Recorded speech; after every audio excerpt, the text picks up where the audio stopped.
കുടുംബശ്രീ യൂണിറ്റിനെ കുറിച്ചുള്ള റിപ്പോർട്ടും കൂടിയാ ദാ എന്റെ പ്രോജക്റ്റ്. ഓക്കെ, ആ തോന്നക്കാടല്ലേ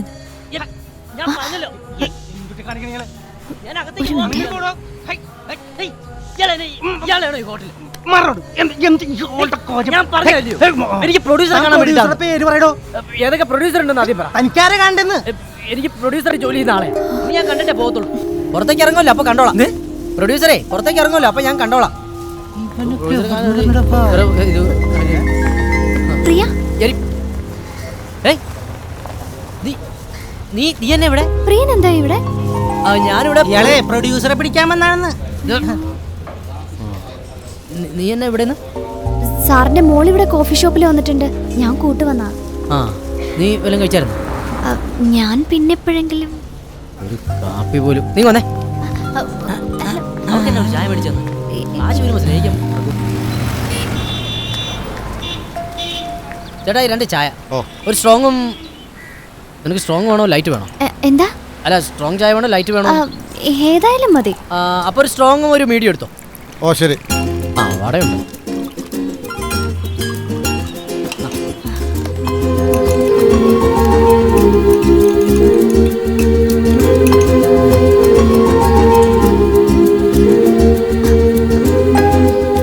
പഴം വേണോ? അയ്യോ വേണ്ട, മതി. ആദ്യമായിട്ടാണല്ലേ?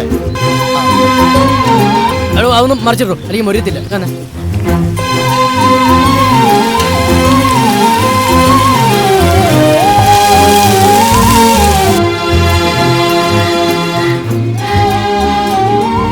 പ്രൊഡ്യൂസറെ കണ്ടുപിടിക്കാൻ വേണ്ടിയോ? പ്രിയ, നീ ഇത്ര സാധുവായി പോയല്ലോ. സിനിമ എന്നൊക്കെ പറയുന്നത് വേറൊരു ലോക. ഒരു കാര്യം ചെയ്യാം, നിന്റെ സിസ്റ്ററിനെ കല്യാണം കഴിക്കാൻ പോണ പയ്യന്റെ വീട്ടുകാരോട് ഞാൻ പറയാൻ കാര്യങ്ങൾ. ഏയ്, അതൊന്നും വേണ്ടാന്നേ. ഈ കല്യാണം എന്നൊക്കെ പറഞ്ഞാൽ നടക്കാനല്ല, മുടങ്ങാനാ ചാൻസ്. എന്നാണേലും വൈശാഖൻ സാറിന് കൊടുത്ത വാക്ക് പാലിച്ചേ പറ്റത്തുള്ളൂ. നീ അധികം വെയിലൊന്നും കൊള്ളാറില്ല, വല്ലാതെ വേർക്കുന്നുണ്ടല്ലോ. നീ എന്നെ അതിനെ പേടിക്കുന്നത്? ഞാൻ കരുതിയത് എനിക്കൊന്നും ഇങ്ങനെ ഉണ്ടാകുകയില്ലെന്നാ. എന്ത്? വട കഴിക്കുന്ന? വേണ്ട.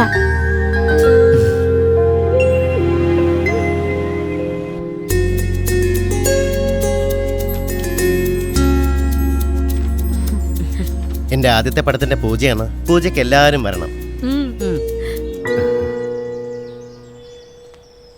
ഞാൻ ചിലപ്പോ ഓഫീസിലായിരിക്കും, ലീവ് കിട്ടുമെന്നറിയില്ല. നീ ഇങ്ങനെ ഡിപ്രസ്ഡ് ആവാതെ, ഒക്കെ നടക്കും. എനിക്കൊരു ഡിപ്രഷനും ഇല്ല. അമ്മേ, ഈ സമയം എന്ന് പറയുന്ന സംഗതി ഏറ്റവും കൂടുതൽ കളിക്കുന്നത് കല്യാണക്കാര്യത്തിലും സിനിമയിലോ. എത്രയൊക്കെ ഒരുങ്ങിയാലും രണ്ടും നടക്കാൻ അതിൻ്റെതായ സമയമെടുക്കും. എടാ, നിനക്കറിയാലോ, 3 വർഷമായി ഞാൻ ഈ സിനിമയുടെ പുറകെ കൂടിയിട്ട്. എടാ, സിനിമയിൽ വന്നു കഴിയുമ്പോഴാ ഈ ഭാഗ്യം, വിശ്വാസം, വിധി ഇതിലൊക്കെ നമ്മൾ വിശ്വസിച്ചു പോകുന്നത്. മുമ്പ് ഞാൻ ഒരു യുക്തിവാദിയൊക്കെ ആയിരുന്നു. ദൈവം ഉണ്ടെന്ന് ആരെങ്കിലും പറഞ്ഞ അവൻ്റെ കൈ ഞാൻ വെട്ടും. പക്ഷേ ഇതാ, സിനിമ തുടങ്ങാറായപ്പോൾ പ്രത്യേകം പൂജിച്ച് കെട്ടിയതാ മൂകാംബിക്കുന്നു. കണ്ടോ? നിക്ക്, ഇതേ വിജയസൂക്ത മോതിര. ഇതിട്ട പടം 100 ദിവസം ഓടുമെന്നാ മാധവസ്വാമിജി പറഞ്ഞിരിക്കുന്നത്. ശത്രു സംഹാര ഹോമത്തിന് ഇന്ന് ചീട്ടെടുത്തിട്ടുണ്ട്. ഇത് റിലീസിന് നല്ല തിയേറ്റർ കിട്ടാൻ, ഇത് റിലീസിംഗ് ദിവസം മഴ പെയ്യായിരിക്കാൻ, ഇത് കൂടെ ഇറങ്ങുന്നവരുടെ പടം 8 നില പൊട്ട. ഇനിയുണ്ട്. സോറി, ഇനി 4-5 എക്സ്ട്രാ വാങ്ങിയിട്ടുണ്ട്. വേണേ കെട്ടിക്കോട്ടെ. ആവശ്യം വരുമ്പോ ചോദിക്കാം. ഒരെണ്ണം ഇങ്ങനെ തന്നെ. ഏതാന്ന് വെച്ചാൽ നോക്കിയെടുത്തോ. പടം തുടങ്ങാറാകുമ്പോഴേ നീയും കെട്ടും വൈശാഖ് ഇതൊക്കെ. അമ്മേ, ചേച്ചി, ഞാൻ പോണു. പൂജയ്ക്ക് വരണേ. സ്വാമിയേ ശരണമയ്യപ്പ. അന്തോണീസ് പുണ്യാള, പഠിച്ചോനെ കത്തോളൂ.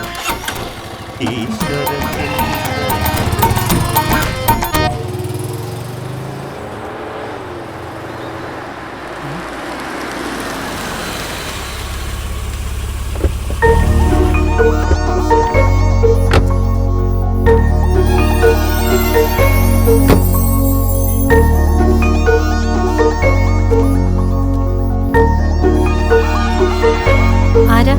വൈശാഖൻ സാറ്. നിങ്ങൾ പൂനെന്നാണോ? അമ്മ ചുമ്മാ ഇരുന്നേ. എന്താ?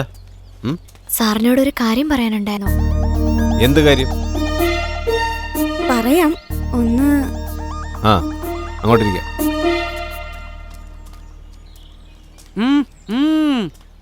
ഞാൻ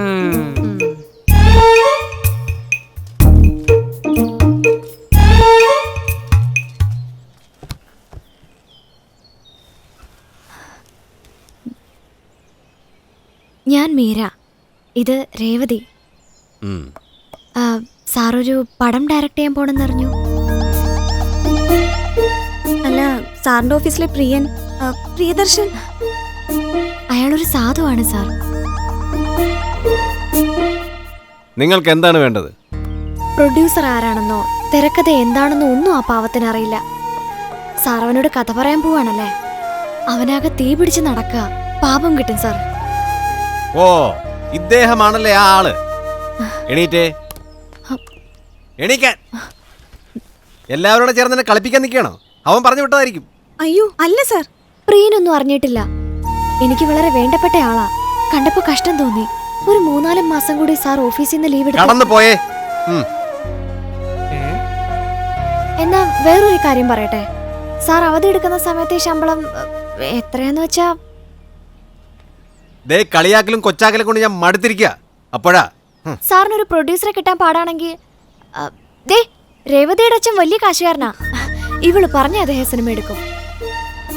എനിക്കാരുടെ ഔദാര്യം വേണ്ട. Get lost.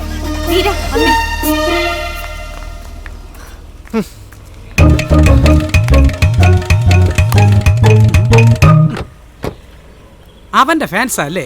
പെമ്പിള്ളേർക്ക് ഇപ്പൊ ഊപ്പകള മതി. ഞാൻ ഈ മുടിയും വളർത്തി നടന്നിട്ട് ഒരു കാര്യമില്ല.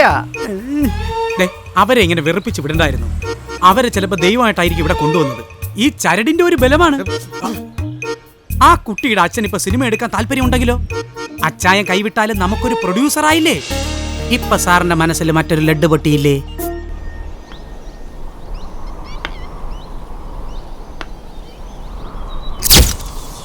ഇവിടെയാണ് നമ്മുടെ ഇന്റർവെൽ. എന്തോ ഒരു ശബ്ദം. എവിടെ നിന്നാണത്?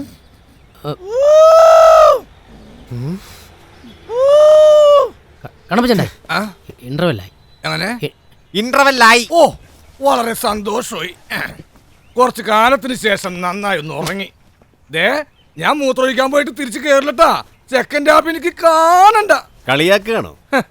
ഇതുപോലുള്ള കഥകളെടുത്ത് നിങ്ങളല്ലേ പ്രേക്ഷകരെ കളിയാക്കുന്നത്? എഴുതിക്കാണിപ്പ് കഴിഞ്ഞപ്പോഴേ ഞാൻ ഉറങ്ങി. ആരോ പറഞ്ഞ പോലെ ചിക്കൻ ബിരിയാണി കഴിച്ചിട്ട് ഞാൻ ഈ പടം കാണില്ല. വയറ്റിലുള്ള കോഴി വരെ കൂവില്ലേ? അനാവശ്യം പറഞ്ഞോളൂ. ഇതെന്താ അനാവശ്യം? ഈ പടം എങ്ങാൻ റിലീസ് ചെയ്താൽ ഇറങ്ങുന്ന തിയേറ്ററിൽ പോയി നോക്ക്. അവിടെ കേൾക്കുന്ന അനാവശ്യമായിരിക്കുള്ള അനാവശ്യം. അപ്പൊ ഞാൻ പോകുന്നു. മക്കളെ പ്രിയ, ഈ മാതിരി ഈ ചാണാപ്പുളി കഥയായിട്ട് എന്നാൽ പ്രൊഡ്യൂസർമാരെ ആയിരിക്കും കിട്ടുക, വേറെ ചിലതായിരിക്കും കിട്ടുക. അത് വാങ്ങിക്കാൻ റെഡി ആയിക്കോ. ആരാണ് ഈ റാസ്കൽ? Bloody fool. ഇവന് സിനിമയെ കുറിച്ച് എന്ത് കിഴങ്ങാണ് അറിയാവുന്നത്? ഞാൻ ആരാണെന്ന് കരുതി? ആള് ഭയങ്കര പാവാ സാറേ. ഉള്ളതുപോലെ പറയുന്ന പ്രകൃതമാ. ഈ കഥ കേട്ടിട്ട് നിനക്കെന്ത് തോന്നുന്നു?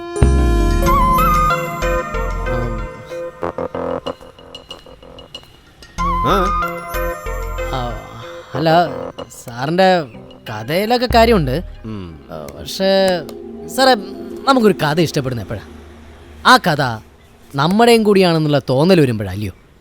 ഇപ്പൊ തന്നെ ഞങ്ങളുടെ നാട്ടിലൊരു പുഴയുണ്ട്, തോനക്കാട് പുഴ. അതിനകത്ത് ഞങ്ങൾ കുടിക്കുമ്പോഴത്തേക്ക് ഞങ്ങൾക്ക് തന്നെ തോന്നുക അത് ഞങ്ങളുടെ തന്നെ പുഴയാണ്. പക്ഷെ അത് ഇവിടുത്തെ സ്വിമ്മിംഗ് പൂളിൽ കുടിച്ച് ആ തോന്നൽ വരികയില്ലെന്നേ, അകന്ന് നിൽക്കും. എന്ന് പറഞ്ഞ പോലെ സാറിന്റെ കഥാനായകനെയൊക്കെ കാര്യം അകന്ന് നിൽക്കുക. എങ്ങനെ അകന്ന് നിൽക്കുന്നു? എല്ലാം നഷ്ടപ്പെട്ട ഒരാൾ മരിക്കാൻ തീരുമാനിക്കുന്നു. അതിലെന്താണ്? എല്ലാം നഷ്ടപ്പെട്ട ഒരാൾ ജീവിക്കാൻ അങ്ങ് തുടങ്ങുമ്പോഴല്ലേ സാറേ കേൾക്കുന്നവർക്ക് ഒരു സന്തോഷം, ആവേശമൊക്കെ ഉണ്ടാവത്തുള്ളൂ. പിന്നെ സാറിന്റെ നായികയ്ക്ക് അവക്ക് നിരാശയാന്നേ. അവൾക്ക് ജീവിതത്തിലുള്ള പ്രതീക്ഷ നഷ്ടപ്പെട്ടില്ലേ? അവൾക്കും മരണം മാത്രമേ മുന്നിലുള്ളൂ. സാറിനോടൊക്കെ എന്നാ പറയണ്ടേ സാറേ? ഞങ്ങളുടെ നാട്ടിലൊക്കെ കുറെ തുമ്പികളുണ്ട്. 4-5 ദിവസം മാത്രം ജീവിക്കുന്ന തുമ്പികൾ. സാറ് കേൾക്കുന്നുണ്ടോ? ഓക്കെ. ഈ തുമ്പിയെ പിടിക്കാൻ വേണ്ടിയിട്ട് ഞങ്ങൾ ഇങ്ങനെ പമ്മി പോകും. ഞങ്ങളുടെ കൈ ഇങ്ങനെ അടുത്തെത്തുമ്പോഴത്തേക്കും അത് പറഞ്ഞു. എന്നാ കാര്യം? അതിനെ ജീവിക്കണം എന്നുള്ള ആഗ്രഹമുണ്ട് ഉള്ളിലേ. അതാ മനപ്രയാസം വന്നിട്ട് ഓരോരുത്തർ ചാകാൻ വേണ്ടി തുടങ്ങിക്കഴിഞ്ഞാൽ ഒറ്റ ദിവസം കൊണ്ട് തന്നെ ലോകം ഇല്ലാണ്ടാവുമല്ലോ. സാറേ, പ്രശ്നങ്ങൾ വന്നിട്ട് നിരാശപ്പെടാതെ സന്തോഷത്തോടുകൂടി ജീവിക്കുന്ന ഒരു പെങ്കൊച്ചിനെ എനിക്കറിയാം. അപ്പുറത്ത് വീട്ടിൽ നിൽക്കുന്ന ജോലിക്കാരിയാണ്. അയ്യോ, ഹലോ, ഇപ്പൊ പറഞ്ഞിട്ട് 100 ആയിസാ. ഇതാ ഞാൻ പറഞ്ഞിരുന്ന വൈശാഖ സാർ, ഡയറക്ടർ.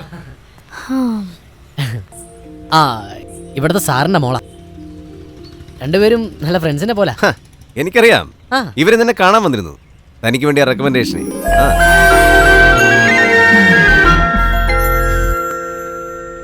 ആ കുട്ടിയുടെ അച്ഛൻ ഇപ്പൊ സിനിമ എടുക്കാൻ താല്പര്യം ഉണ്ടെങ്കിലോ?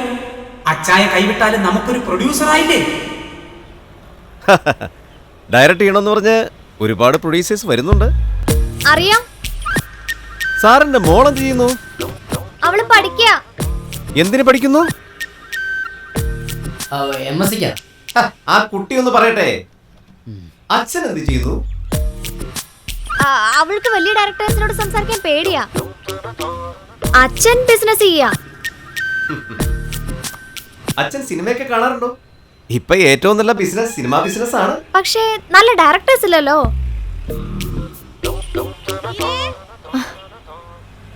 പ്രിയ, ആ ശരി.